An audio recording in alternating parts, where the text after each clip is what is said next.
जय मसीह की आप सभी को। परमेश्वर की दया, अनुग्रह, शांति आपके जीवन में हमेशा बनी रहे।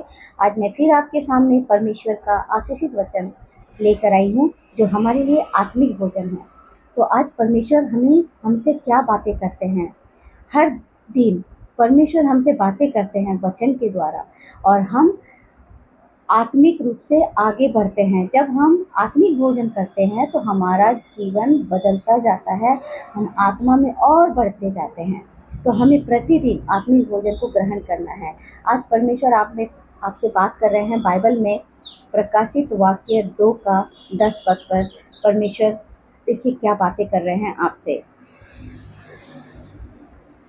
जो दुख तुझको झेलने होंगे उनसे मत डर, क्योंकि देखो शैतान तुम में से कुछ को जेल खाने में डालने पर है, ताकि तुम परखे जाओ और तुम्हें 10 दिन तक कलेश उठाना होगा। प्राण देने तक विश्वासी रह, तो मैं तुझे जीवन का मुकुट दूंगा। कितना सुंदर वचन है। परमेश्वर कहते हैं कि तुम्हें दुख झेलना होगा। तुम्हारे जीवन में जो दुख आएगा वो शैतान की तरफ से आएगा, ना कि परमेश्वर की तरफ से। परमेश्वर हमेशा अच्छा कार्य करते हैं। वो कभी भी अपनी संतान को दुख देना पसंद नहीं करते। बहुत लोग कहते हैं कि परमेश्वर ने मुझे ये दुख दिया है, परमेश्वर ने मेरे जीवन में ऐसा किया है। बिल्कुल नहीं। परमेश्वर हमेशा अच्छा कार्य करते हैं। जो दुख आपके जीवन में आएगा वो शैतान की ओर से आएगा। तो परमेश्वर कहते हैं क्योंकि जो दुख तुझको झेलने होंगे, जो भी दुख तुम्हारे जीवन में आएगा उससे मत डर। डरना नहीं है। परमेश्वर आपको कह दिए हैं कि तुम्हें जो भी दुख तुम्हारे जीवन में आएगा तुम्हें वो डरना नहीं है, क्योंकि देखो शैतान तुम में से कुछ को जेल खाने में डालने पर है। कोई कोई इतने बड़े बड़े दुख होते हैं कि वो सहन से बाहर होगा। वो बहुत कड़ी परीक्षा होगी आपके जीवन में। वो शैतान बहुत तरह का दबाव डालेगा, आपको पूरी तरह गिराने का कोशिश करेगा। जहाँ आपको पूरी उम्मीद, आपको लगेगा आप टूट जाओगे, कहीं और कोई सहारा आपको फील नहीं होगा। लेकिन उसी समय आपको परमेश्वर पर भरोसा करना है कि हाँ, जो भी कुछ है प्रभु ने कहा मुझे कि मत डर। परीक्षा आएंगी मेरे जीवन में, मुझे झेलने पड़ेंगे और मुझे जेल खाने में भी डाल दिया जाएगा।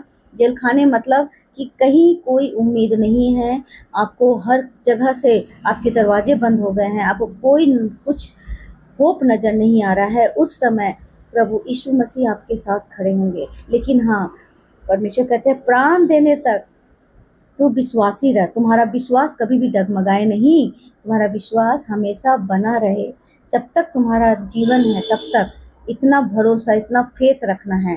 तो परमेश्वर आपके विश्वास को जरूरी उनका, आप जो भी कर रहे हैं परमेश्वर आपको कभी भी निराश नहीं छोड़ेंगे। क्योंकि परमेश्वर ने कहा है शैतान चाहे जो भी कुछ कर ले, लेकिन तुम्हारे प्राण को हानि नहीं होने दूंगा। परमेश्वर आपको उतना भी नहीं, आपके जीवन में जो भी परीक्षाएं हैं परमेश्वर देखते हैं कि आप कितना धीरजवंत है, आप कितना विश्वास करते हैं उनमें। और परमेश्वर ही कहते हैं प्राण देने तक विश्वासी रह, तो मैं तुझे जीवन का मुकुट दूंगा। जब आप पूरी तरह विश्वास रहोगे, प्राण देने तक, एकदम कुछ भी हो जाए, आपको ये भरोसा रखना है, विश्वास करना है कि मैं प्रभु यीशु मसीह पर विश्वास करता हूँ, ये जो कुछ भी हो रहा है वो हट जाएगा, टल जाएगा और मेरे जीवन में बहुत सारी आशीषें आएंगी। तो परमेश्वर देखिए आपको बलवंत, अंदर से स्ट्रांग बनाएंगे और आपको जीवन को मुकुट देंगे जो किसी ने नहीं सोचा होगा। आपको वो चीज़ मिलेगा जो हर कोई देख के शॉक हो जाएंगे, अरे इसके जीवन में ऐसा क्या हो गया, सच में इसका जीवन बदल गया। लोग देखकर आपको शॉक हो जाएंगे। तो अभी जो स्थिति है आपके जीवन में, चाहे जो भी परीक्षाएं शैतान ले रहा है लेने दीजिए, लेकिन परमेश्वर आपके साथ है, आपको कभी गिरने नहीं देगा, आपको थामे रहेगा, आपको सहारा देगा, आपको सपोर्ट देगा, आपको बुद्धि देगा और हर वो क्षेत्र में आप कामयाब होंगे। बस केवल आपको धीरजवंत बने रहना है, परमेश्वर पर भरोसा करना है और परमेश्वर के समय का इंतजार करना है। चाहे लोग आपको जीवन में गिराने का कोशिश करें, जितना भी प्रयत्न करें, देखिएगा कभी भी ऐसा वक्त आएगा कि लोग आपको देख के शॉक हो जाएंगे और जिसने भी आपके साथ बुराई की है, धोखा दिया है, वो आपके चरणों के नीचे जरूर गिरेंगे और परमेश्वर वो करेंगे। परमेश्वर का भरोसा रखें तो परमेश्वर देखिए आपके जीवन में वो आपको जीवन का मुकुट देंगे। आप हर जगह बड़ी सब इतनी जगह, आपको जगह में, संसार में आपको प्रकाशमय की तरह आप चमकोगे। आप संसार में चमकोगे।